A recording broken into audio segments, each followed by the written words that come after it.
and for your health that you pay attention to what we're talking about. I think in this segment, Dr. Naikai Butler joins us, and she's an audiologist. You know, the whole thing with hearing loss, I think, has become even bigger for younger generations. It's not just, oh, my great-grandfather can't hear anymore and he's got a hearing aid, and thank goodness, because before we would just be shouting at him. It's, you know, all those old jokes. It's not that way anymore, and part of it is probably because of how we listen to things. I was just out with somebody the other day.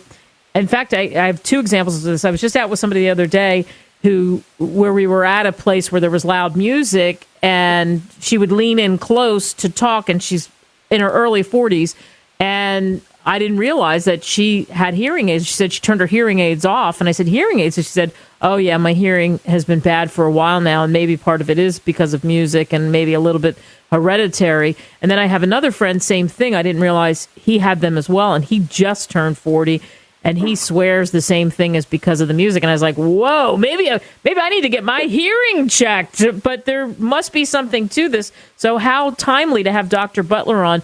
Hey, Dr. Butler, so is there something to the music thing and the volume that we listen to music, you know, in our iPods and whatnot? It certainly is. It certainly is. There's a problem called noise-induced hearing loss, where people with perfectly normal hearing exposed to loud noises over time, they start to lose their hearing and have a hearing loss, and it's 100% preventable. So when you say it's 100% preventable, how's it 100% preventable? With the use of hearing protection. So first, people just need to be aware that loud sounds can cause a hearing loss. So a perfect example, what you gave is being at that nightclub, being at the bar, live bands going on, and it's painfully loud. You leave the set, you have ringing in your ears. When you leave, you feel like you can't quite hear as well, but after a couple days, it gets better. Mm-hmm. That is already a sign of a hearing loss, and permanent damage has occurred. So, yes, certainly loud sounds. Certain jobs have a lot of loud sounds with equipment and power tools, and those things certainly cause hearing loss over time. So what do you do protective-wise? Put in earplugs? Exactly. Just put in earplugs. Oh, but then, Doc, if I'm dancing to the cool band my friends are playing and I'm going to put earplugs in? You are. Earplugs are designed to keep dangerously loud sounds out. There's some soft sounds you can't hear as well, but moderate sounds you can hear just fine. So you can put those in, still carry on a conversation, but at the same time protect yourself from the harms of those loud noises. What about cell phones? Okay. Cell phones and personal listening devices. So, you know, people are using these more and more hours throughout the day. Cell phones and iPods and tablets are so small and portable. People just use it a part of their everyday life pretty much all day. The thing about that is those devices, like an iPod, they can crank out up to 115 decibels. And that's extremely loud. That's like as loud as being near a leaf blower or a chainsaw, dangerously loud. So you just want to be careful with using those devices not to crank the volume all the way up.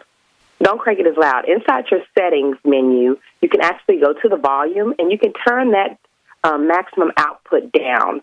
So if you turn it down just a little bit down that slider, when you're using your headphones every day, when you crank it up to the maximum volume, you're not actually getting it to that full 115 decibels. You have it down at a lower and safer level.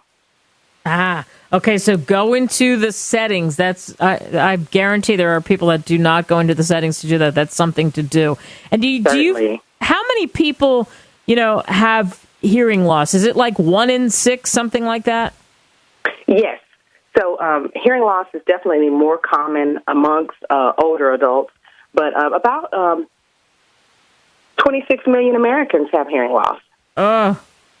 26 million. So how many people, I mean, let's be real, and this is probably part of the problem, how many people don't get their hearing checked? They just keep putting it off.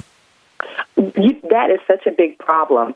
So typically when you have an annual physical with your primary care doctor, they do some type of hearing screening, okay? And so if you're not getting those annual physicals, you feel like you're healthy, go to the doctor regularly for those annual physicals. A lot of people don't get their hearing checked until they know they have a problem. Their family members and friends are starting to harass them about, you're not hearing well, you should go get checked.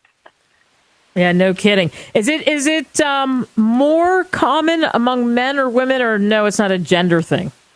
It's really not a gender thing, but traditionally we've seen this noise-induced hearing loss more in men because the type of jobs they have had in the past, they were more likely to work around heavy machinery, equipment, outdoorsy, construction-type jobs, military experience. So for those reasons, we've seen it more in men. More men because of jobs, yeah. The you talk about the earplugs and things you can do. What are there some other things you can do for prevention? Sure. So when listening to the iPod, for parents, I always encourage them to use volume-limiting headsets for their kids. So first of all, go into the settings menu like I talked about earlier and lower the volume. But for kids, you can get earphones that actually keep the sound at a lower level. There's volume-limiting adapters that you can use with any device. Again, the whole goal is to keep sound at a safer level and just to limit the amount of time you're around these extremely loud noises. The louder the sound, the shorter amount of time you should be around it. Yeah. Have we seen big changes as far as, I mentioned the two people that I knew that I didn't even realize they had hearing aids. So if you are in that situation, there are things that you can do. It's not like the old giant hearing aids that used to see people walk around with. There are ways that, they're disguisable, aren't they? They are. I mean, certainly one of the challenges we were up against years ago with getting people hearing aids was, the technology wasn't the best, and they were so large and they were noticeable. Well, the hearing aid manufacturers have been working hard to make the sound quality as good as it can be, and also a device that is cosmetically appealing where people will actually use them. So you're right. People around you every day, they could be wearing a hearing aid and you not even notice it because they are so discreet. Yeah, and it's interesting. The ear is a much more complex organ than we think, isn't it? It is. The ear is responsible for hearing, but there's another part that's responsible for balance. Yeah, absolutely. I've seen that with people, too. What are some signs and maybe some of the symptoms of you might have a hearing problem?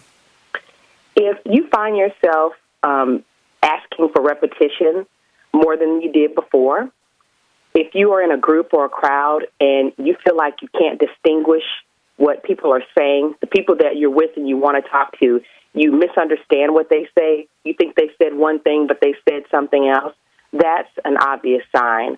And if you just think about your everyday lifestyle, if you're feeling like you're missing out on things that you used to do well in, people usually say with the hearing loss, they say, everyone mumbles these days. No one pronounces their words clearly. But when you're using those kind of words that everyone and always, it's not necessarily someone else. It's probably your hearing that makes you perceive that everyone is mumbling. So those are some of those common symptoms. Yeah, you can tell how many times you walk by places and televisions are turned up sky high. Oh, yes. People will say that my family members come in and they say I have the TV blaring, but I think it's comfortable. I think that that's the level it needs to be for me to understand the program that I'm watching. Yeah, that's certainly another sign. Here's the other thing, Dr. Butler. In having these tests, they're not difficult to do, right? Because people are afraid of all kinds of doctors. They don't want to know. There's sort of like the ignorance thing. But anything with audio, they're not difficult tests, are they? They are not. Painless tests where you get into a sound-treated room. You listen to different pitches of sounds at different volume levels, and we try to detect the absolute softest level you can hear these various pitches of sound. Definitely not painful at all. And going to your local audiologist, they'll explain everything to you and give you more details on how to protect what you have. All right, very good. Dr. Butler, thank you so much for coming on. Maybe some people will take notice and pay a little closer attention to what they're doing, the volume and whatnot. Certainly. Thanks, Dr. Butler. You too. All right. Bye-bye.